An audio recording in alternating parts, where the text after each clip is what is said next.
한국말하고 영어는 구조적으로 다른 건데 우리가 사실은 바뀌어야 되는 거예요, 뇌가. 안 그러면 영어를 잘하기 좀 힘들어. 저 그렇게 쉽게 화내는 사람은 아니에요. 보통은 이렇게 할 것 같거든. 나는 쉽게 화내지 않는다. 그래서 I don't get angry easily 이렇게 할 것 같아. 기본 동사 take를 써서 It takes a lot to make me angry 라고 해. 이 짧은 문장이 영어의 모든 걸 얘기해 준다고 해도 과언이 아니거든요. 제 책에서 이제 인강에서 그걸 미친 듯이 연습시켜 주는 거죠. 그런 연습이 숙달 기본 펀더멘털이 안 잡혀 있는 상황에서 주구장창 그냥 막 무차별적으로 문장을 외운다고 되는 건 아니에요. 틀만 한번 딱 잡혀 있으면 수학 공식처럼 어느 정도 가닥이 좀 잡히거든요. 이게 사실은 바이링구얼이 되는 것은 사실 성인이 된 다음에 불가능하죠. 바이링구얼 2개국어 완전히 순수 안 되죠. 불가능해요. 말이 안 되는 얘기입니다. 안 되는 얘기인데 바이링구얼까지는 아니지만 그래도 세컨드 랭귀지를 제법 잘할 수 있죠. 저희 가브리엘 쌤이 대표적이죠. 남편이 한국 사람이고 서울에 살고 있어요. 데일리로 한국말을 씁니다. 굉장히 쉽게 한국말을 구사할 수 있어요. 물론 가브리엘 쌤이 좀 더 특출난 건 맞지만. 그런데 우리는 미국 사회에 살고 있지 않잖아요. 그렇잖아요. 그럼 밖에 나가면 다 한국말 하죠. 저도. 그런 상황에서 이런 어느 정도의 영어라는 언어가 문장을 구성하는, 정보를 구성하는 어순을 안 잡아놓으면 안 돼. 대표적으로 이걸 한번 보세요. 어떤 사람이 정치인이에요. 정치인인데 이분이 이력을 보니까 보험 영업을 시작하신 거야. 보험 영업부터 20대에 시작하신 거예요. 생보사 들어가서. 특이하잖아요. 그렇잖아요. 그러면 저분 백그라운드가 좀 특이해. 이러면 his background 이렇게 영어를 한다니까. 왜냐 그게 이제 뭐냐면 한국말하고 영어는 구조적으로 다른 건데 우리가 사실은 바뀌어야 되는 거예요, 뇌가. 안 그러면 영어를 잘하기 좀 힘들어. 근데 원어민은 그를 주어로 잡아요. his background가 아니에요. 그러면 동사가 he 하는데 비동사 is가 나올 수 있겠어요? 안 되죠. 그럼 뭐밖에 답이 없어요. has밖에 답이 없어요. have의 3인칭 단수인 has밖에 답이 없단 말이에요. 그러면 입이 툭 튀어나올 때 he has 이렇게 나오게 돼 있는 거예요. 그 다음에 재미난 background가 목적어 자리에 떡하니 자리 잡는 거예요. 그래서 he has an interesting background. 이 짧은 문장이 영어의 모든 걸 얘기해 준다고 해도 과언이 아니거든요. 이걸 꿰뚫고 볼 때 영어가 쉬워지는 겁니다. 그 다음부터 독해를 하건 미드를 보건 문형이 쑥쑥 내 귀에 들어오고 잡히는 거예요.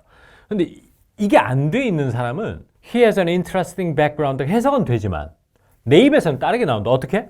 His background is very interesting만 주야장천하게 되는 거죠.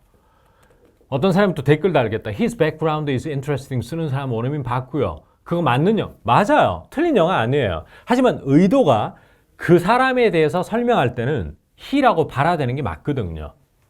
예를 들어 제가 강남 경찰서 갔어. 그리고 그 경찰분이 저한테 그 사람 인상착의 설명해 보세요 하면 he has 수염, he has long hair 이렇게 얘기하지. his 수염 is very 절대 그렇게 얘기하면 안 된다는 걸 왜 모르냐는 얘기예요. his hair라고 얘기하는 것은 헤어드레스가 인종 간의 모질에 대해서 얘기할 때는 아주 좋은 영어입니다. 이해되셨습니까? 제 말이 이제? 그런 거를 갖다가 한번 딱 설명을 통해서 그 분야별로 have 동사, get 동사, take의 특징만 딱 알아놓으면 문장의 결과 영어가 이런 식으로 주어를 잡고 이렇게 get이 튀어나올 수밖에 없고 have가 나올 수 있고 이걸 꿰뚫게 되는 것이죠. 예를 들어서 제가 이제 회사 팀장인데 우리가 이제 구매팀이거든요. 근데 구매팀인데 해외 영업을 많이 해요. 저희가 해외에서 원자재 수급 같은 걸 많이 해와요. 그러면 영어 좀 해야 되겠죠. 그죠? 그러면 제프는 영어도 잘하고 스페인어도 잘하고 일본어도 잘해요. 근데 우리 거래처가 마침 그 3개국이야. 그거 하나만 딱 봐도 제프가 여기 더 적임자네 이러면 문장이 우리는 그동안 he 이렇게만 주어로 잡았거든 그때는. 근데 그때 우리는 that 그것 이걸 주어로 잡으니까 make가 동사로 나오는 거야. That makes Jeff a better fit. 더 나은 fit. 적임자다. 그러니까 make 동사가 튀어나오는 거예요. 그러니까 make가 만들다 이렇게 공부하는 게 중요한 게 아니고 왜 make를 쓸 수밖에 없는 상황이냐. 지시대명사를 자꾸 원어민이 쓰니까. 그럼 동사는 make가 나올 수밖에 없죠. 이게 바로 기본 동사 학습법이라는 거죠. 제 책에서 이제 인강에서 그걸 미친 듯이 연습시켜 주는 거죠. 그런 연습이 숙달 기본 펀더멘털이 안 잡혀 있는 상황에서 주구장창 그냥 막 무차별적으로 문장을 외운다고 되는 건 아니에요. 틀만 한번 딱 잡혀 있으면 수학 공식처럼 어느 정도 가닥이 좀 잡히거든요. 자칭, 자기 스스로 중급이라고 생각하는 사람이 많아.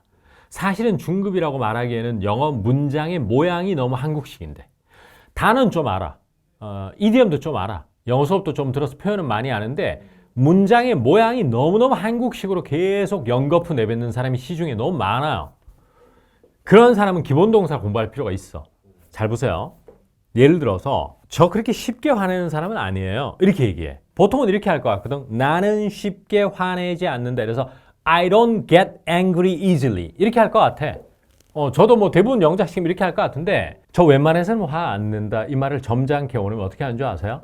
기본동사 take를 써서 It takes a lot to make me angry 라고 해요. 봐보세요. 나를 화나게 만들기 위해서는 많은 것이 필요하다는 얘기죠. take가 필요하다는 뜻이 있거든요. 그러면 잘 생각해 보세요. 나를 화나게 만들기 위해서는 많은 게 필요하다는 것은 나는 웬만해서 화 안 낸다는 얘기야. 인내심이 지수가 높다는 얘기죠. 이제 이런 것도 take를 그냥 여사로 이렇게 예사로 볼 게 아니라는 얘기거든요. 그러니까 중급 학습자들도 이런 테이크 같은 데 집중을 좀 할 때가 된 거예요, 사실은. 나 테이크 정도는 잘 알거든요. 뭐가 필요하다, 시간, 노력, 뭐가 필요하다. 전 충분히 알 것 같은데. 이렇게 오버룩, 간과하기 쉽거든. 무수히 많이 봤어. 그러니까 제가 이제 그동안 영어 티처로서 너는 그러면 시중에 있는 영어 교육 현장에 있는 다른 티처보다 뭐가 잘났는데 너? 이렇게 얘기하면 한국 사람이 구사하는 영어를 가장 잘 안다. 그리고 그거에 대해서 원어민스럽게 많이 바꾸주는 작업을 많이 했다. 그런 거죠. 그 중심에 기본 동사를 못 써가지고 자기 대기 보캐블러리 막 어휘 어려운 거 써가지고 나 영어 잘한다고 뽐내려고 하는 사람 좀 많이 혼내줬다. 그리고 그분들 감사하다고 하산했다.